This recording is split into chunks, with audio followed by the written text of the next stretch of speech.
Good evening. Let's start off tonight by singing hymn number 527. Lord, open his eyes that he may see, the mighty prophet prayed. Send not armies great and strong, neither strength to battle wrong, but lift his vision to behold your truth already here. The legions of omnipotence, the hosts of your deliverance, awake, O man, and know love's all-embracing sphere. Hymn number 527.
I'll read from the King James Version of the Holy Bible. Luke. Behold, I give unto you power to tread on serpents and scorpions, and over all the power of the enemy, and nothing shall by any means hurt you. Notwithstanding in this, rejoice not that the spirits are subject unto you, but rather rejoice, because your names are written in heaven. In that hour Jesus rejoiced in spirit, and said, I thank thee, O Father, Lord of heaven and earth, that thou hast hid these things from the wise and prudent, and hast revealed them unto babes. Even so, Father, for so it seemed good in thy sight. All things are delivered to me of my Father, and no man knoweth who the Son is but the Father, and who the Father is but the Son, and he to whom the Son will reveal him. And he turned him unto his disciples, and said privately, Blessed are the eyes which see the things that ye see. For I tell you that many prophets and kings have desired to see those things which ye see, and have not seen them, and to hear those things which ye hear, and have not heard them. Isaiah. Behold my servant, whom I uphold, mine elect, in whom my soul delighteth. I have put my spirit upon him. He shall bring forth judgment to the Gentiles. He shall not cry, nor lift up, nor cause his voice to be heard in the street. A bruised reed shall he not break, and the smoking flax shall he not quench. He shall bring forth judgment unto truth. He shall not fail, nor be discouraged, till he have set judgment in the earth, and the isles shall wait for his law.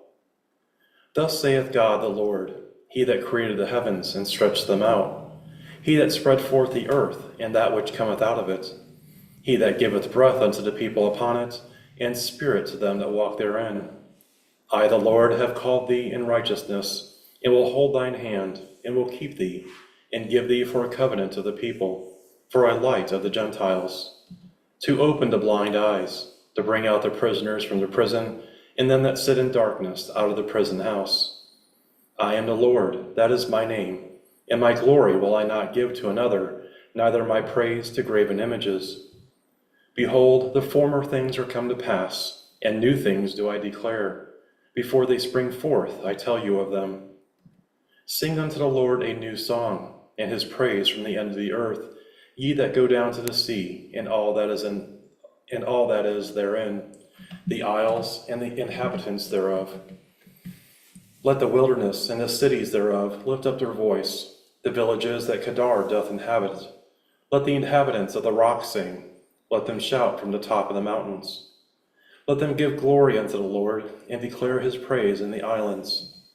The Lord shall go forth as a mighty man. He shall stir up jealousy like a man of war. He shall cry, yea, roar. He shall prevail against his enemies. I have long time holden my peace. I have been still and refrained myself. Now will I cry like a travailing woman. I will destroy and devour at once. I will make waste mountains and hills, and dry up all their herbs. And I will make the rivers islands, and I will dry up the pools. And I will bring the blind by a way that they knew not. I will lead them in paths that they have not known. I will make darkness light before them, and crooked things straight. These things will I do unto them, and not forsake them. They shall be turned back. They shall be greatly ashamed that trust in graven images, that say to the molten images, Ye are our gods. Hear, ye deaf, and look, ye blind, that ye may see. Who is blind but my servant, or deaf as my messenger that I sent? Who is blind as he that is perfect, and blind as the Lord's servant? Seeing many things, but thou observest not, opening the ears, but he heareth not. The Lord is well pleased for his righteousness' sake. He will magnify the law and make it honorable.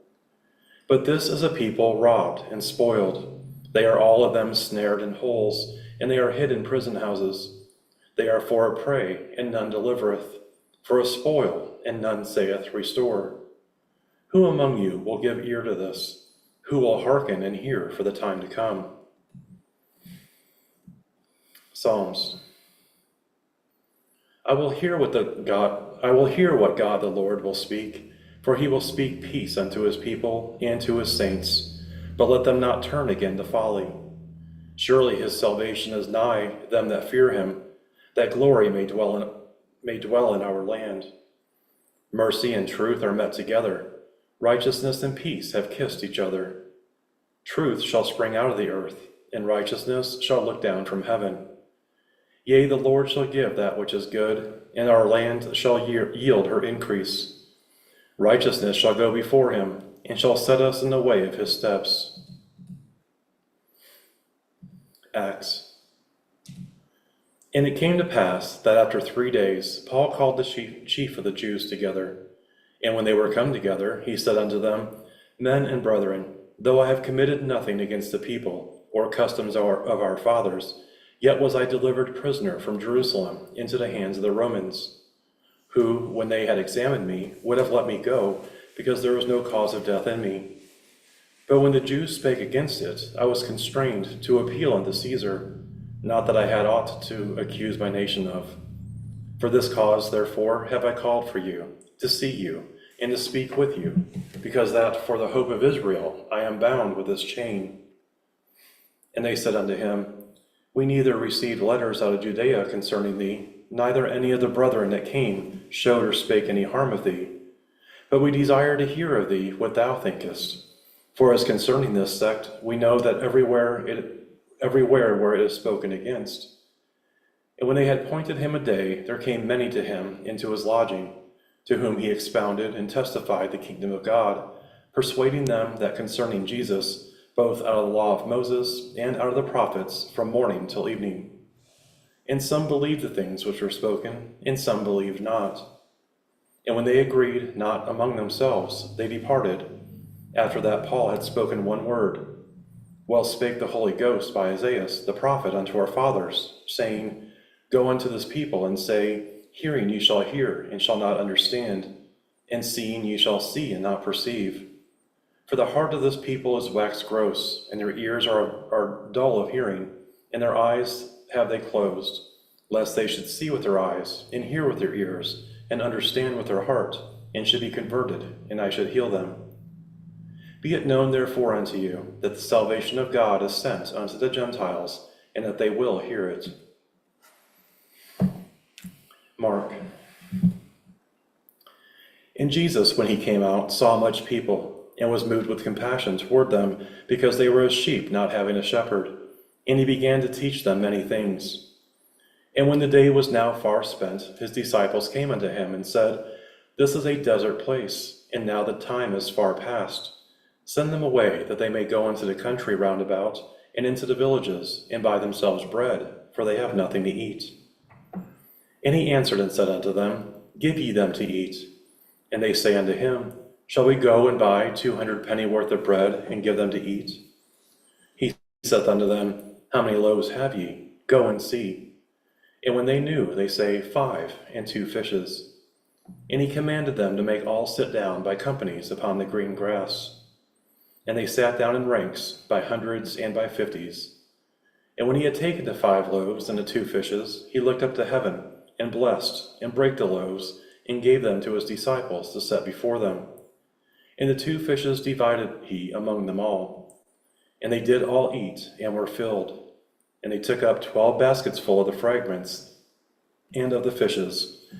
And they that did eat the loaves were about 5,000 men.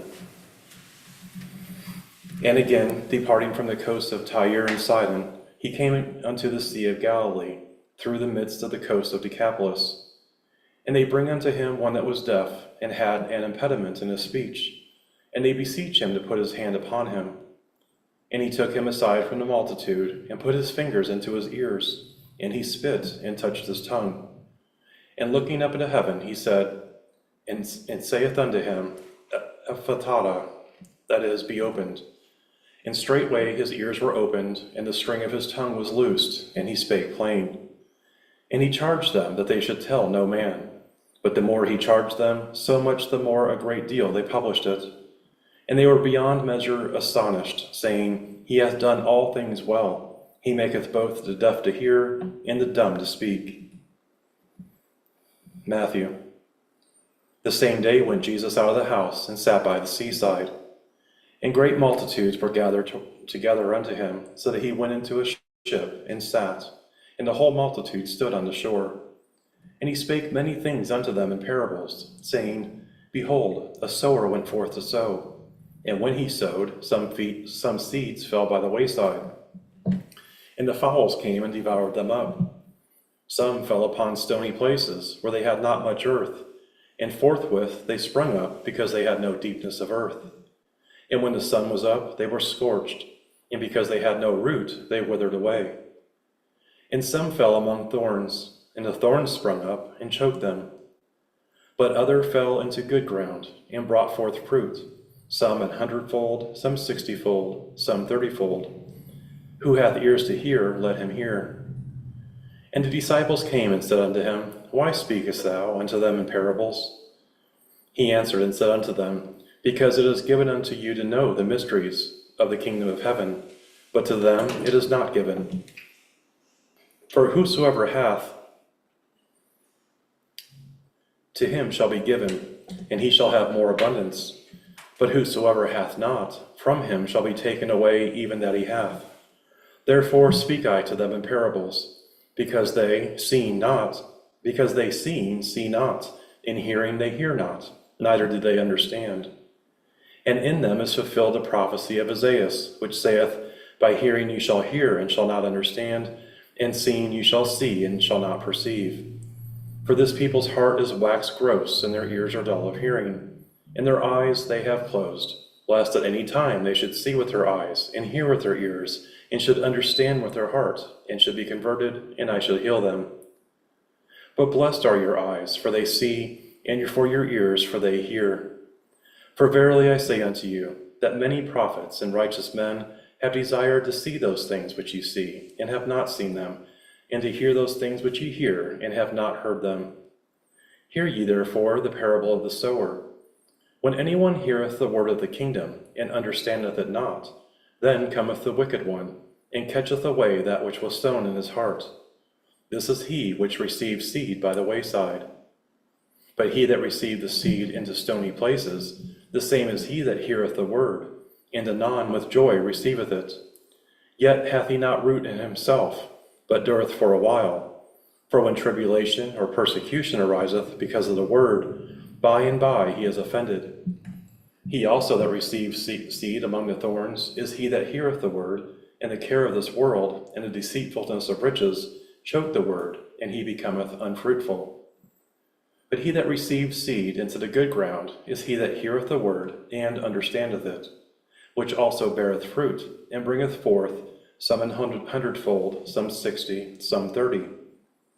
Another parable put he forth unto them, saying, The kingdom of heaven is likened unto a man which sowed good seed in his field. But while men slept, his enemy came, and sowed tares among the wheat, and went his way. But when the blade was sprung up, and brought forth fruit, then appeared the tares also. So the servants of the householder came and said unto him, Sir, didst not thou sow good seed in thy field? From whence then hath it tares? He said unto them, An enemy hath done this. The servants said unto him, Wilt thou then that we go and gather them up? But he said, Nay, lest while ye gather up the tares, ye root up also the wheat with them. Let both grow together until the harvest.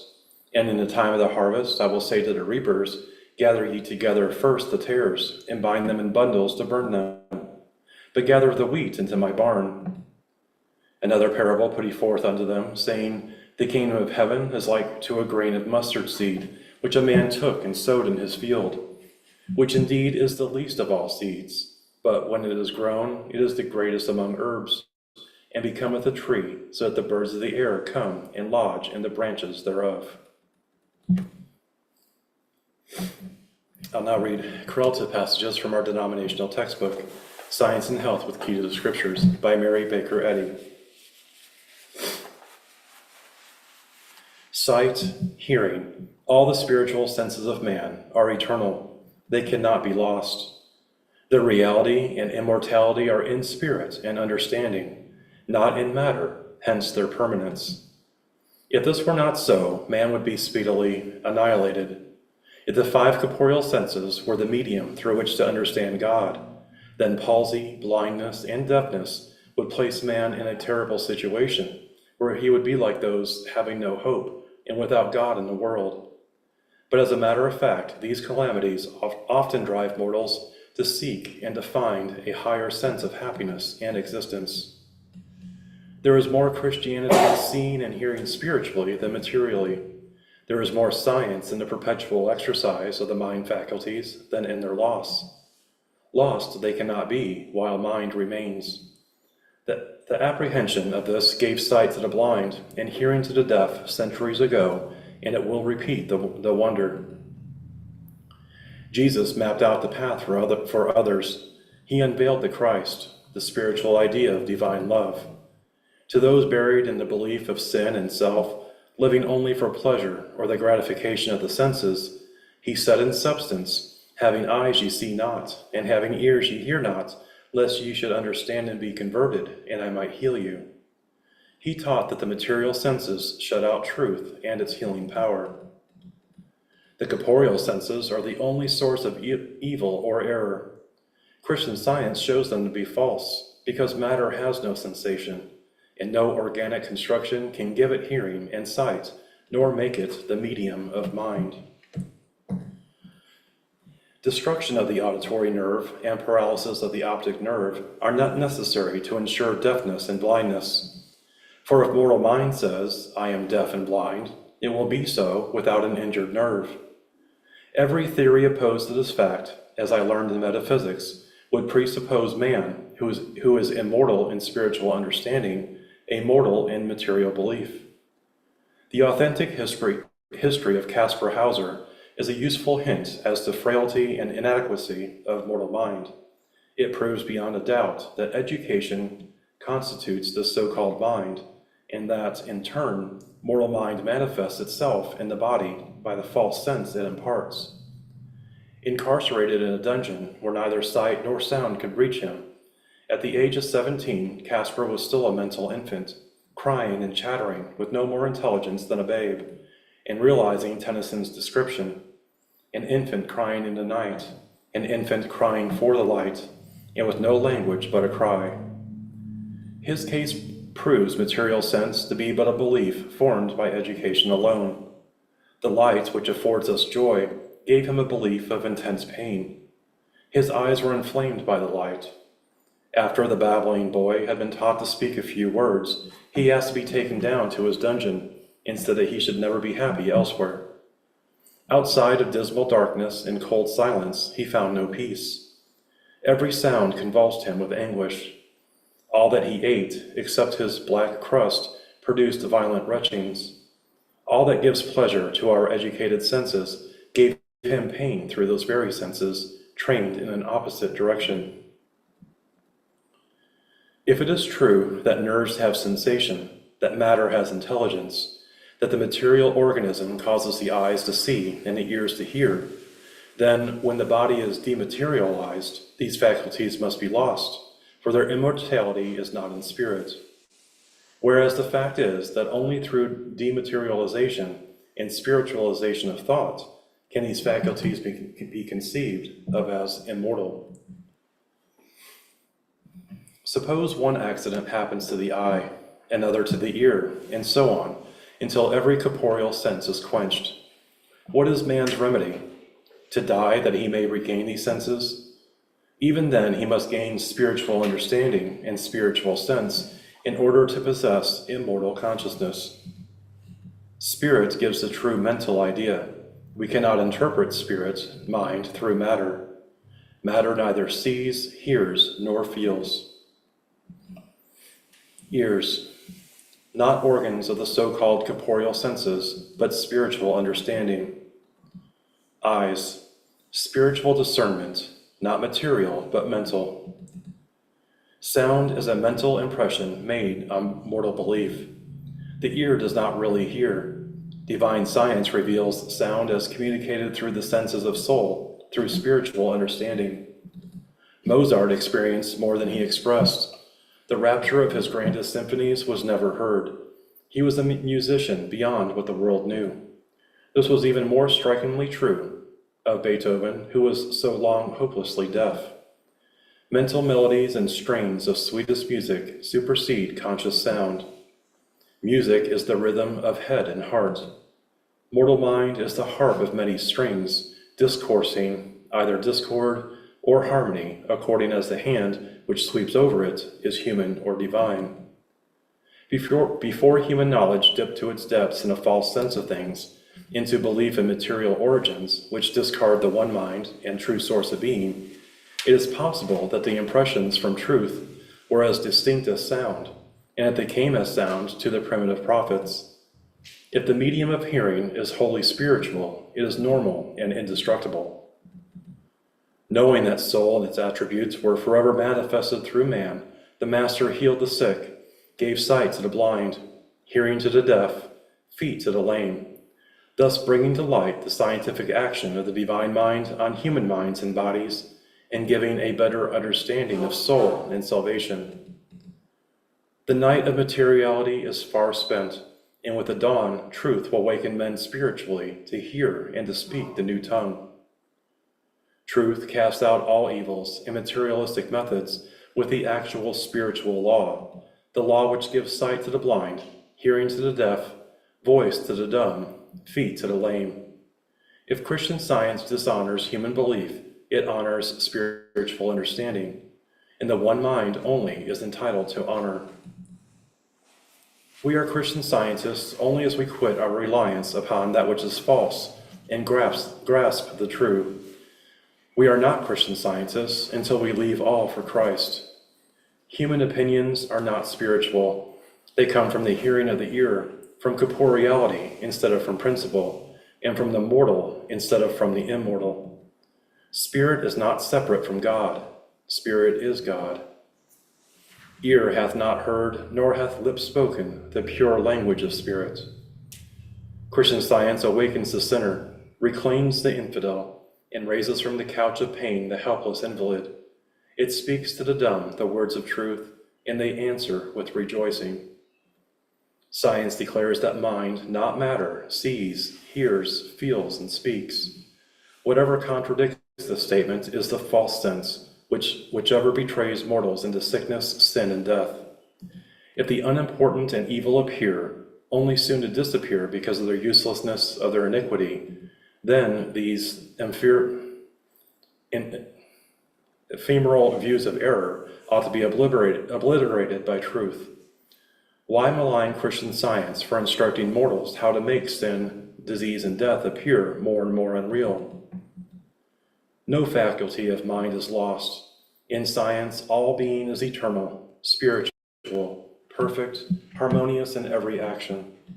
Let the perfect model be present in your thoughts instead of its demoralized opposite. This spiritualization of thought lets in the light and brings the divine mind, life, not death, into your consciousness. God is mind, and God is infinite, hence all is mind. On this statement rests the science of being, and the principle of this science is divine, demonstrating harmony and immortality.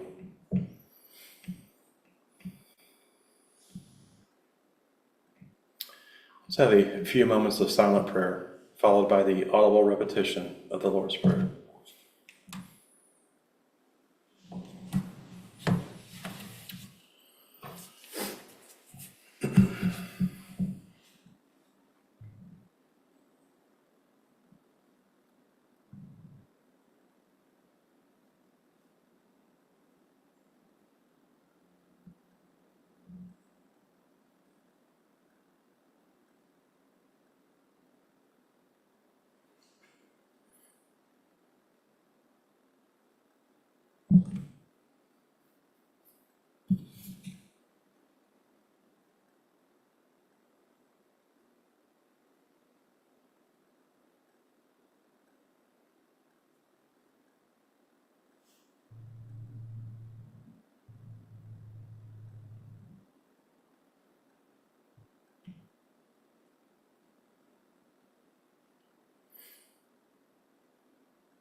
Our Father, which art in heaven, hallowed be thy name.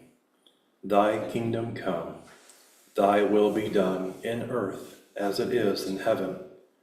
Give us this day our daily bread, and forgive us our debts as we forgive our debtors. And lead us not into temptation, but deliver us from evil. For thine is the kingdom, and the power, and the glory forever.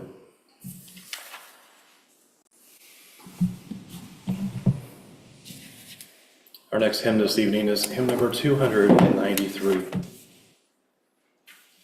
Rock of ages, truth divine, be thy strength forever mine. Let me rest secure on thee, safe above life's raging sea. Rock of ages, truth divine, be thy strength forever mine. Hymn number 293.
for the sharing of your testimonies of healing and thoughts and remarks on Christian Science.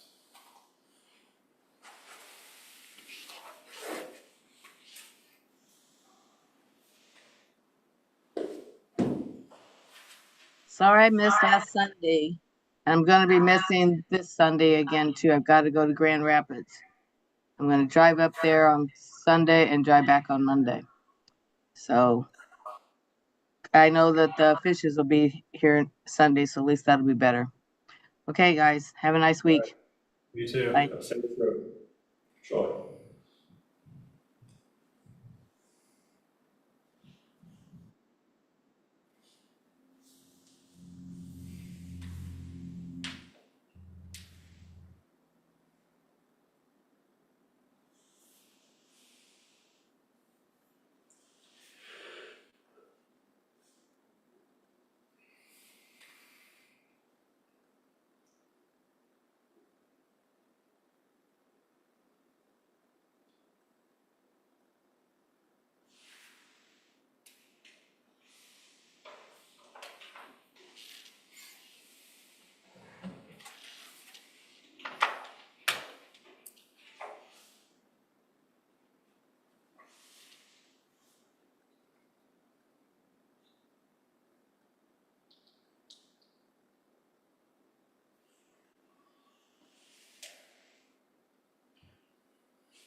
Final hymn this evening is hymn number 537.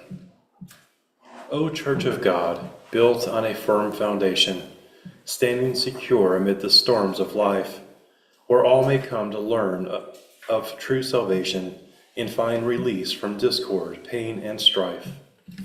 Hymn number 537.